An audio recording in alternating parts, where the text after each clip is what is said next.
Hi friends, welcome to Annapurna ಕಿಚನ್ಗೆ ಎಲ್ರಿಗೂ ಸ್ವಾಗತ. ಎಲ್ಲರೂ ಹೇಗಿದ್ದೀರಾ? ಚೆನ್ನಾಗಿದ್ದೀನಿ ಅಂದ್ಕೊಂಡಿದ್ದೀನಿ. ನಾನು ಚೆನ್ನಾಗಿದ್ದೀನಿ. ಇವತ್ತು ನೋಡಿ ನಾನು ಸೊಪ್ಪಿನ ಪಲ್ಯ ಮಾಡೋ ಹೇಗಂತ ತೋರಿಸ್ತೀನಿ. ಬಾಣಲೆ ಇಟ್ಟಿದ್ದೀನಿ, ಒಗ್ಗರಣೆ ಹಾಕಿದ್ದೀನಿ. ಏನು ನೋಡಿ, ಒಂದು ಈರುಳ್ಳಿ, 2 ಹಸಿಮೆಣಸಿನ್ಕಾಯಿ, ಬೆಳ್ಳುಳ್ಳಿ ಸುಲಿದಿಟ್ಕೊಂಡಿದ್ದೀನಿ, ಸೊಪ್ಪು ತೊಳೆದಿಟ್ಕೊಂಡಿದ್ದೀನಿ, ಸೊಪ್ಪು ಒಂದು ಕಟ್ಟು ತೊಳೆದಿಟ್ಕೊಂಡಿದ್ದೀನಿ. ಈ ಒಗ್ಗರಣೆ ಹಾಕ್ತಾಯಿದ್ದೀವಿ ನೋಡಿ. ಜೀರಿಗೆ ಸಾಸಿವೆ ಹಾಕಿದ್ದೀವಿ. ಆಯಿಲ್ ಹಾಕಿ ಜೀರಿಗೆ ಸಾಸಿವೆ ಹಾಕಿ ಚಟಪಟ ಅಂದಮೇಲೆ ಬೆಳ್ಳುಳ್ಳಿ ಹಾಕಬೇಕು. ಬೆಳ್ಳುಳ್ಳಿ ಸ್ವಲ್ಪ ಕಲರ್ ಚೇಂಜ್ ಆದಮೇಲೆ ಈರುಳ್ಳಿ ಹಾಕಬೇಕು.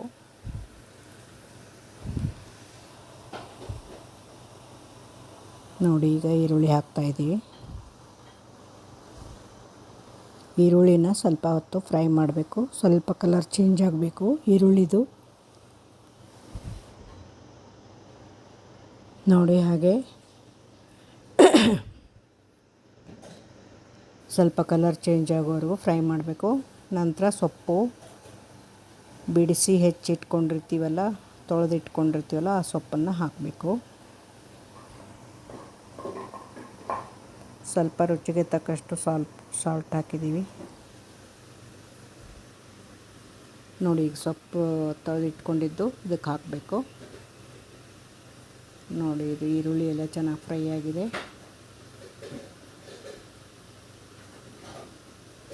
ನೋಡಿ, ಈಗ ಸೊಪ್ಪು ಇದಕ್ಕೆ ಹಾಕ್ತೀವಿ.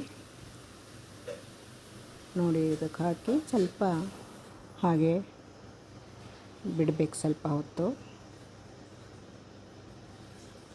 ಅದೆಲ್ಲ ಸ್ವಲ್ಪ ಸೊಪ್ಪೆಲ್ಲ ಒಂಥರ ಮೆಲ್ಟ್ ಆಗುತ್ತೆ, ಕರಗುತ್ತೆ. ಒಂದು ಸ್ವಲ್ಪ ಸೊಪ್ಪಿನಲ್ಲಿ ನೀರಂಶ ಇರೋದರಿಂದ ನೀರೇನು ಹಾಕೋ ಅವಶ್ಯಕತೆ ಇಲ್ಲ. ಹಾಗೆ ಒಂದು 2-3 ನಿಮಿಷ ಬಿಡಬೇಕು.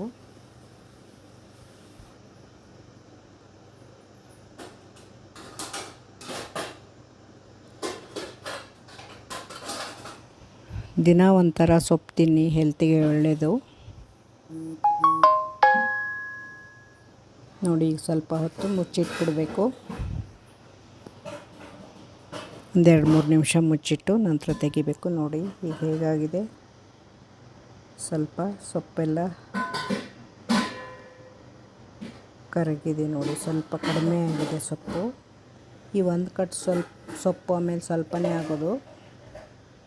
ಒಂದು ಇಬ್ಬರಿಗೆ ಆಗ್ಬೋದು, 2-3 ಜನಕ್ಕೆ. ಅಂದರೆ ಬೇರೆ ಪಲ್ಯದ ಜೊತೆ ಇದನ್ನು ಇರುತ್ತಲ್ಲ, 2-3 ಜನಕ್ಕೆ ಆಗುತ್ತೆ.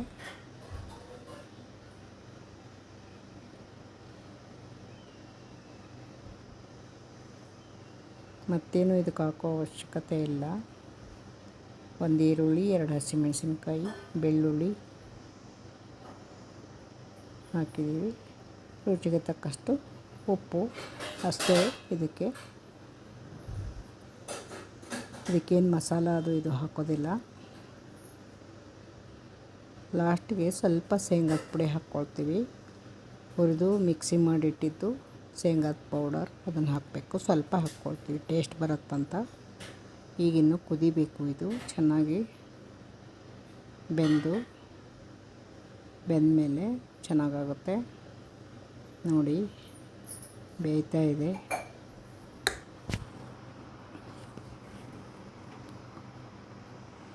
ಹಾಗೆ ಮುಚ್ಚಿಟ್ಬಿಡಬೇಕು ಒಂದು 5 ನಿಮಿಷ. ನೋಡಿ, ಹೇಗಾಗಿದೆ. ಈಗ ಇನ್ನೂ 1-2-3 ನಿಮಿಷ, 1-2 ನಿಮಿಷ ಆಗಬೇಕು.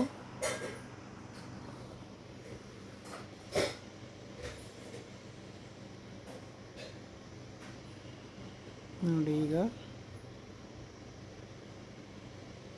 ಆಗ್ತಾಯಿದೆ. ನೋಡಿ, ಸೊಪ್ಪು ಆಲ್ಮೋಸ್ಟ್ ಎಲ್ಲ ನೀರೆಲ್ಲ ಕಡಿಮೆ ಆಗಿದೆ.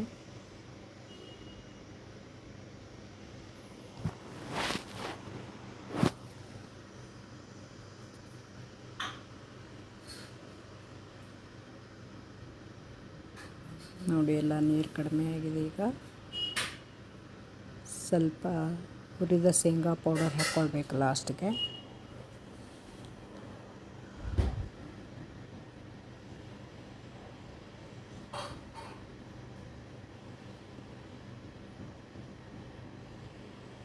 ನೋಡಿ, ಎಲ್ಲ ನೀರು ಕಡಿಮೆ ಆಗಿದೆ.